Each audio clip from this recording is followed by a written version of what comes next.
Tula ng isang kuripot. Ako ay isang kuripot. Ako ay hindi madamot. Sa paggastos ako ay natatakot dahil pera ko ay hindi pinupulot. Kuripot ako at ipinagmamalaki ko na hindi ako umaasa kahit kanino. Okay lang kung magkuripot man ako dahil pera ko naman ang sinisinop ko. Ang pagiging kuripot ay hindi masama hanggat di ka nanloloko ng kapwa. Kaya wala akong dapat ikahiya kung naiinggit sa akin ang madla.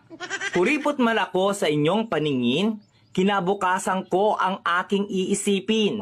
Mga paninira ng iba ay di ko diringgin dahil ang makikinabang nito ay ako rin. Hindi kasalanan na maging kuripot ako, ang masama ay ang pagiging maluho. Huwag magpasikat kung hindi naman totoo, lalo nang kung sa utang